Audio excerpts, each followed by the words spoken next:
ایک Italian writer. لیکن دانتے نے ایسا کیا لکھ دیا تھا کہ جو اس سے پہلے کبھی نہیں لکھا گیا تھا؟ اور یہاں سے شروع ہوتا ہے اس ویڈیو کا سب سے دلچسپ حصہ۔ دانتے سے پہلے اٹلی کے لٹریچر کی زبان تھی لیٹن، جبکہ عام عوام تو اٹالین زبان بولتی تھی۔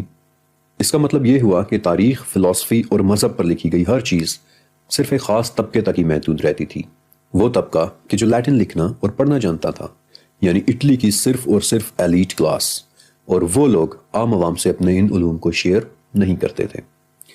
لیکن دانتے اٹالین زبان کے بہت سارے لہجوں یا ڈائلیکٹ سے واقف تھا، لہٰذا اس نے عام عوام میں بولے جانے والے تمام لہجوں کو اکٹھا کیا اور سادہ سی اٹالین زبان میں اپنی ماسٹر پیس نظم لکھی، دی ڈیوائن کامیڈی۔ اور یہ نظم اس لیے دانتے کا ماسٹر پیس کہلاتی ہے کیونکہ اس نظم کی 14,500 لائنز میں دانتے نے جو سادہ اٹالین زبان لکھی ہے وہ زبان آج تک اٹلی میں بولی جا رہی ہے، اور اسی لیے تو آج بھی اٹلی کے لوگ دانتے کو کہتے ہیں il sommo poeta، یعنی کہ ایک سپریم رائٹر۔ اسی لیے تو آج بھی اٹالین زبان کا دوسرا نام ہے لا لنگua di Dante، یعنی دانتے کی زبان۔ دانتے کی ڈیوائن کامیڈی نے عام آدمی اور ایلیٹ کلاس کے درمیان موجود زبان کے اس بیریئر کو توڑ دیا تھا۔ اب چونکہ ڈیوائن کامیڈی عام آدمی کی زبان میں لکھی ہوئی تھی، اس وجہ سے فلورنس کے دوسرے لوگ بھی سوچنے پر مجبور ہوئے کہ زندگی صرف کھانے پینے اور سونے جاگنے سے زیادہ بھی کسی چیز کا نام ہے، اور یوں آہستہ آہستہ دانتے پورے یورپ میں پڑھا جانے والا واحد رائٹر بن گیا۔ واحد اس لیے کیونکہ دانتے کا سٹائل کاپی نہیں ہو سکتا تھا، کوئی اور رائٹر دانتے کی طرح لکھ نہیں سکتا تھا۔ لیکن ایسا کیا تھا ڈیوائن کامیڈی میں کہ اس نظم نے یورپ کے سوچنے کا انداز ہی بدل دیا؟ انفیکٹ میں اور آپ تو کامیڈی کسی مزاحیہ سی بات کو کہتے ہیں، لیکن نہیں، ڈیوائن کامیڈی میں کچھ بھی مزاحیہ نہیں ہے، بلکہ ہوتا یہ تھا کہ 13ویں صدی کے یورپ میں ہر وہ کہانی جس کا انجام خوشگوار ہو اسے کامیڈی، اور ہر وہ کہانی کے جس کا انجام سوگوار ہو اسے ٹریجڈی کہتے تھے۔ اور اب میں آپ کو بتاتا ہوں کہ ڈیوائن کامیڈی دانتے کا ایک ماسٹر پیس کیسے ہے۔ دانتے ایک جینیس تھا اور وہ اپنے الفاظ میں چیزوں کے کئی معنی لکھ سکتا تھا، اور یوں لگتا ہے کہ ڈیوائن کامیڈی لکھتے وقت دانتے کی پوری ذہانت اس کا ساتھ دے رہی تھی۔ مثلا اس نظم کے شروع میں ہی دانتے لکھتا ہے mid way upon the journey of life, یعنی جہاں چھپے ہوئے انداز میں دانتے نے اپنی عمر بتا دی ہے کہ وہ 35 سال کا ہے، کیونکہ جاننے والے یہ بات جانتے ہیں کہ بائبل کے مطابق انسان کی ایوریج عمر 70 سال ہے۔ پھر اس کے بعد وہ لکھتا ہے کہ میں 2 جڑواؤں سے نیچے آیا، یعنی چھپے ہوئے انداز میں اس نے اپنی پیدائش کا مہینہ بھی بتا دیا ہے، یعنی 2 جڑواؤں کا مطلب ہے جیمنائی۔ اور پھر اس کے بعد ڈیوائن کامیڈی آگے بڑھتی ہے، اور یہاں سے آگے اب آپ نے بہت غور سے سننا ہے۔ ڈیوائن کامیڈی میں دراصل دانتے اپنے ایک امیجنری سفر کی داستان بتا رہے ہیں کہ کیسے ایک گھنے جنگل میں اس کی آنکھ کھلی جہاں شیر، چیتے اور بھیڑیے ہوتے ہیں، یعنی چھپے ہوئے انداز میں دانتے جنگل کو گناہوں سے بھری ایک زندگی سے تشبیہ دے رہا ہے جس میں موجود یہ درندے دراصل انسان کو کھا جانے والے گناہ ہیں۔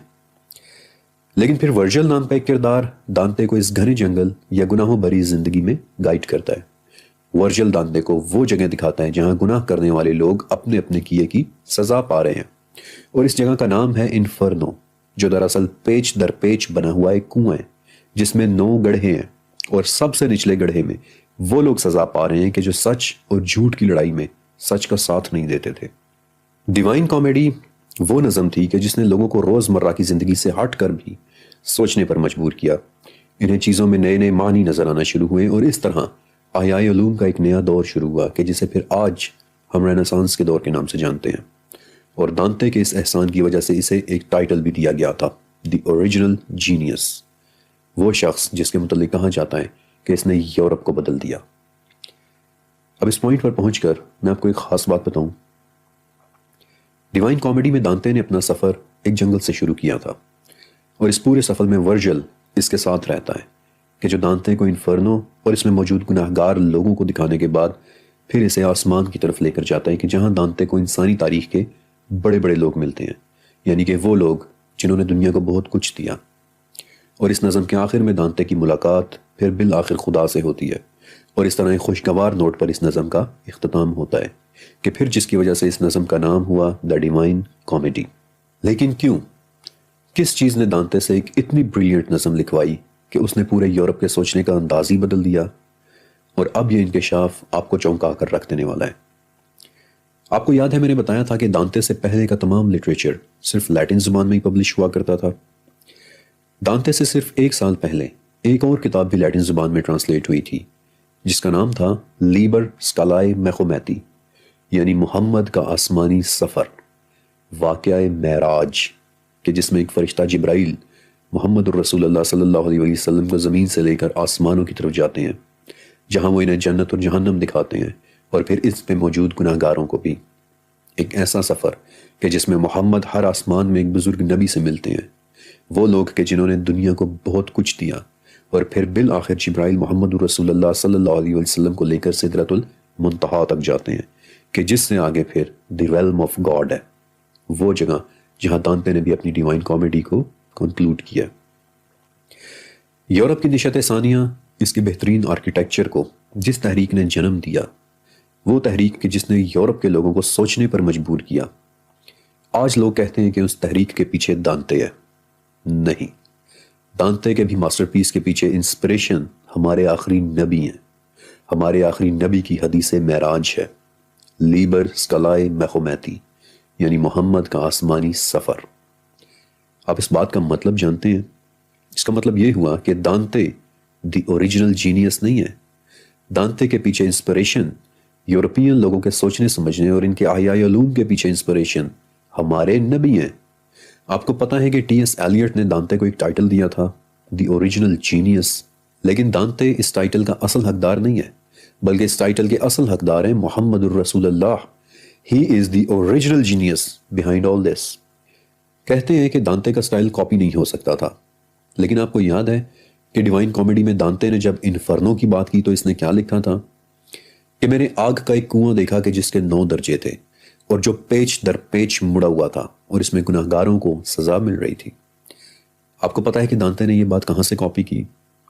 حدیث لٹریچر میں حضرت ابن عمر رضی اللہ تعالیٰ عنہ کہتے ہیں کہ مجھے خواب میں جہنم دکھائی گئی کہ جو کنویں کی طرح ایک گہرائی میں جا رہی تھی اور جس کے پیچ درجات بنے ہوئے تھے اور جس کے اندر گناہگار موجود تھے۔ آپ کو یاد ہے دانتے نے انفرنو کے آخری گڑھے میں کن لوگوں کے ہونے کی بات لکھی تھی؟ وہ لوگ کہ جو سچ اور جھوٹ کی لڑائی میں سچ کا ساتھ نہیں دیتے تھے، وہ لوگ کہ جو کرائسس کے وقت میں اپنی نیوٹرالٹی برقرار رکھتے تھے۔ آپ کو پتا ہے کہ یہ والی بات دانتے نے کہاں سے کاپی کی تھی؟ النساء کی 145 نمبر آیا کہ جہنم کے سب سے نچلے درجے میں تو منافق جائیں گے اور ناممکن ہے کہ تو ان کا کوئی مددگار دیکھ لے۔ منافقین وہ لوگ کہ جو سچائی اور جھوٹ کی لڑائی میں سچائی کا ساتھ دینے سے انکار کر دیتے ہیں، وہ لوگ کہ جو کرائسس کے وقت اپنی نیوٹرالٹی برقرار رکھتے ہیں۔ قرآن اور حدیث دی اوریجنل جینیسز کہ جن سے انسپائرڈ کتابوں نے پھر یورپ کی قسمت ہی بدل دی۔ اور یہ تمام لٹریچر یورپ پہنچا کیسے؟ صلیبی جنگوں کے دوران یروشلم سے یورپ لے جائے گئے قدیم ڈاکیومنٹس اور اسلامک نسخوں کے ذریعے۔ میں ہمیشہ کہتا ہوں کہ آپ تاریخ کے کسی بھی بڑے ایونٹ کو اٹھا کر دیکھ لیں، اس کے پیچھے اوریجنل انسپریشن آپ کو رب ذوالجلال ہی کی ذات ملے گی۔